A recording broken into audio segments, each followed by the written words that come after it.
Hi, it's Will with Tabletop Generals. And Josh. And Derek.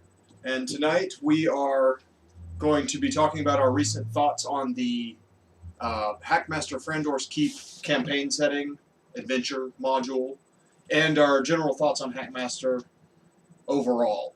We've played through the campaign, and each of our characters is leveled a few times, and we feel we have a pretty good feel for the game now. So we're going to talk about what we like about it and what we don't like about it. All right. Well, starting off, let's just talk about Frandor's Keep itself again. We did an initial first thoughts video on it already, but now that we've gone through the whole campaign, we're going to talk about what we liked and didn't like about it. Now, this campaign setting is more than just an adventure path. It really is a miniature campaign setting all in itself. It's got obscene amounts of detail for all of the areas surrounding Frandor's Keep, and in the kingdom, no, excuse me, the earldom of Rayafor, which is set in the kingdoms of Kalimdor campaign setting that Calamar.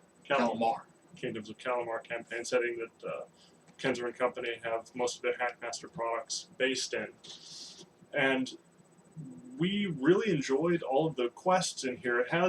It does have sort of a overall theme, some named quests that are the major quest lines for the campaign setting, but then it goes off and has incredible amounts of side quests and opportunity for the characters to...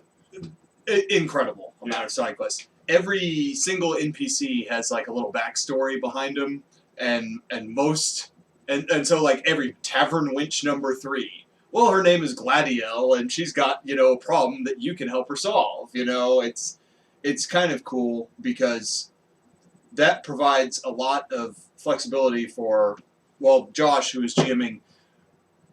If you're a GM, your party is occasionally going to do things that you don't plan on at all, and they have no way to wrap into your campaign. You're like, what are they doing?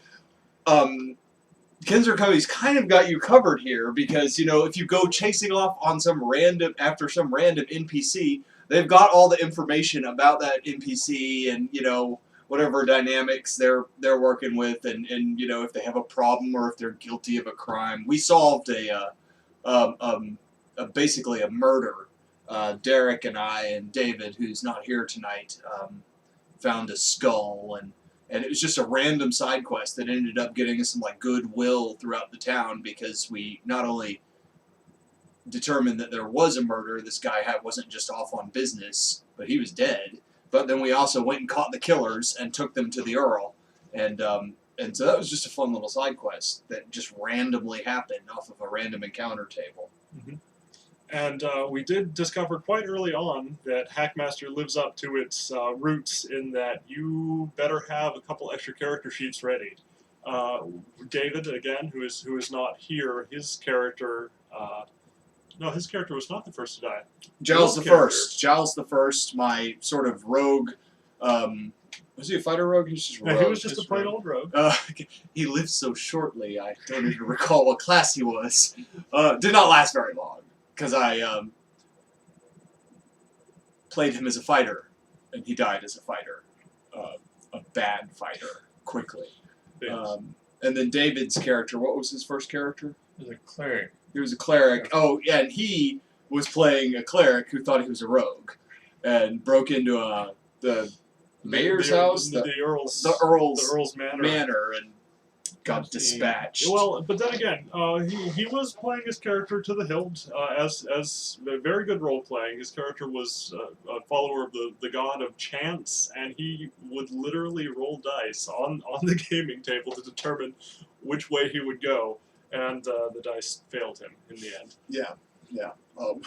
As a matter of fact, the only player whose character did not die was Derek's, and that was actually quite funny because Derek's character had the absolute worst stats. I think after we finished rolling up our characters, I grabbed a character sheet and started preparing a second one because I thought I was going to be the first one to go. Yeah, and because Hackmaster actually has rules, because when you roll up your character, you roll each stat in order and you have to keep it.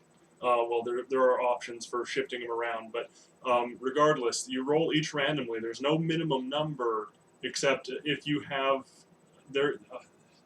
think if no score is above 13 and your average is below some number, you can re-roll. If you're But he absolutely barely- abysmal, you yeah. can re-roll. And he but barely met the minimum he requirements. wasn't for absolutely rolls. abysmal. He was just abysmal, and he ended up leading the party. You were totally neutral in alignment too. Yeah. So your indifference to the going-ons of the world may have saved our bacon several times. What's that over there? Who cares? Nothing to do with us. We're What going we're this doing. way. We got this other thing. No side missions. We have a job. Let's keep going. Exactly.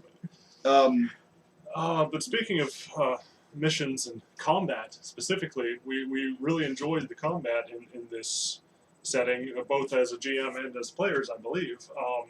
The count system in Hackmaster is amazing. We It's- discussed the count system real quick in the introduction to Hackmaster video. We touch on it in there, but all it is you're instead of Derek goes, Josh goes, I go, then it's Derek's turn again. The count system is every action you take in combat takes a certain number of seconds. So Josh found it really handy to have like a yardstick, or just a number line of some sort, and tokens that he would have a token for each NPC and each PC and whoever's in the encounter. And so if my character is readying his weapon, it takes 3 seconds. Josh would put my character on 3. And then the goblins or whoever readying their weapons, so they're on 6 or whatever. It sounds complicated, and after our first combat, we totally got the hang of it. It's really actually quite intuitive. And Yeah. Very short learning curve, and it was an absolute blessing for a GM. Because especially later on, as the combat started getting bigger and bigger, in other role-playing systems that do use turn-based, that can get really out of hand. You start losing track of things. But with this, and a word of advice for a GM, get a bunch of unique tokens, or even or something that you can understand which is which, and have duplicates of them, because you have all of your tokens on the battlefield, and then you have their matching tokens on the number line. But once you got that, you can keep track of even the most massive battle with absolute ease. It's just outstanding. our final battle was against a bunch of kobolds. And how many kobolds? Well, I think Upwards of there were upwards 30 of plus. 35-ish kobolds plus Combatant kobolds. Yes, combat kobolds, and then there were like 38 female kobolds who were basically cannon fodder, but they still counted in combat. We split the party each into 3 distinct groups of GMs. myself by myself, Derek by himself, and David off by himself. GM's worst nightmare. All doing separate things and all fighting separate conflicts on the same, battle, in the same battle, and Josh handled it just fine because the count system with tokens. That's great. And I can't imagine that in a turn-based role-playing game, being able to take on 30 plus opponents. And I mean, it lasted a couple sessions, but we never got bogged down in whose turn is it, what am I doing, what's happening. It just flowed. It didn't feel Hectic. It didn't Well, feel it hectic. did feel hectic, It but- felt very hectic. It didn't feel like it was taking too long. Yeah. That's what always bothers me when you have a lot of opponents. Combat always seems to take forever, and then the GM puts more opponents out, and you're like, no, I just want to go to the tavern and sell something or buy ale or whatever. It didn't in Hackmaster. It just kept flowing.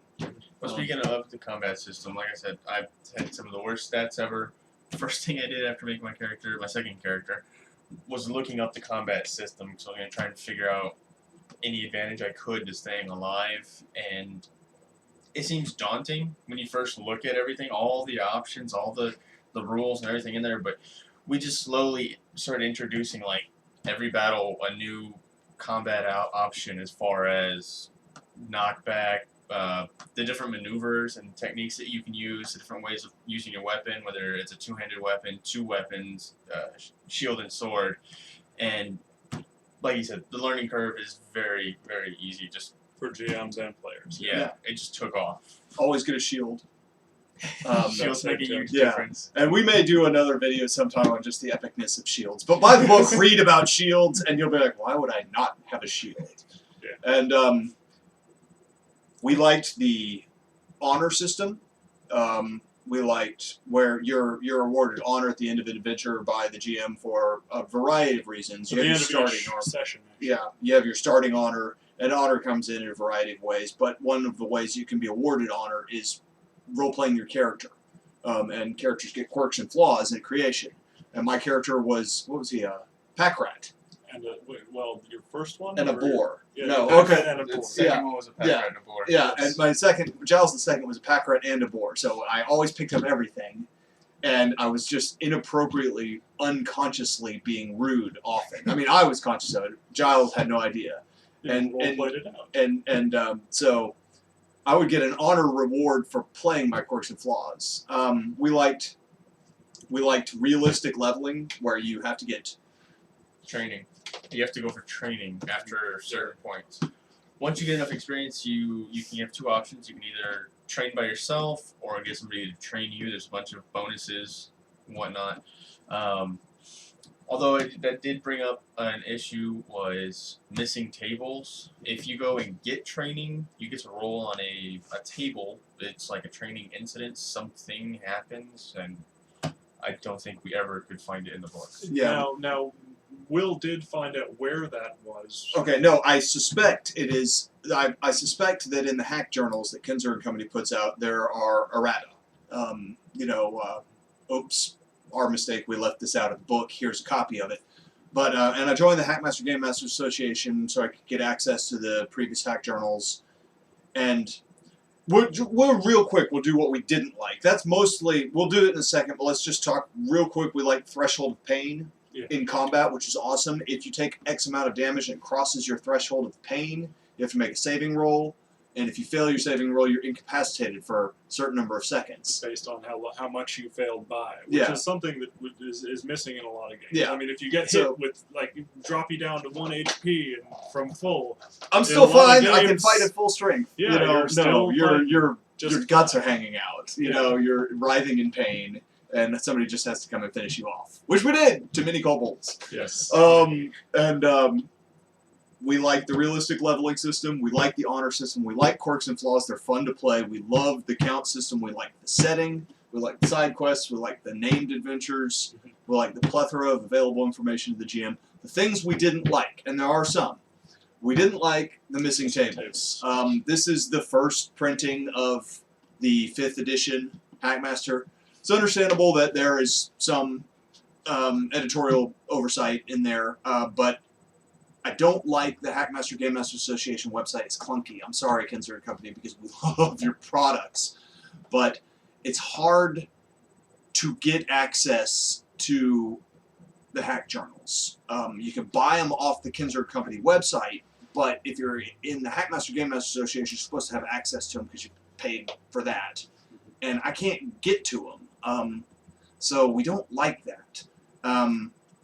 Faulty index. Yes, the index in the back of the book, there were several times when I was looking things up and I was like, okay, well, here it is in the index, and I go to that page and it was a completely So, different chapter. Just than what I another was looking editorial. Something got missed in for the editing. most part, I was able to find what I was looking for. It was just inconvenient if I needed to look something up in And- the middle of combat, and I had to shuffle through pages looking for it instead of just having a nifty index. So, I mean, little Yeah, so things. it's mostly like those two things are pure editorial stuff, and I'm sure it'll be corrected. Mechanics-wise, Mechanics-wise, we liked most everything, but Derek was having trouble with some of the skills It seeming a little just- pricey. Yeah, it just seems certain skills were a little bit more pricey than they should have been. Like I understand a lot of. I played a fighter, and I understand you're not overly skilled, but it just seemed like some of the most basic stuff, especially because as a fighter, my job was guard. Observation is like 4 or 5 points. It's Yeah. just, and when you get 15 points of level, it's just like that's a huge chunk right there. It just kind of seemed a little unbalanced. yeah. So I mean, that's just a minor thing, but Yeah. overall, recommendation: thumbs up. I have 2 thumbs up, Definitely. enthusiastically. The product is available from Kinzer and Company. It's also available on our website, TableTopGenerals.com. You'll need the Hacklopedia, which is the bestiary. You'll need the player's handbook, And then supplemental adventures. This is Frandor's Keep. Plague of Kosselin is next in the rotation. We won't be getting back to Hackmaster for a while, but when we do, we'll be playing in that setting, and then we'll make a video about it.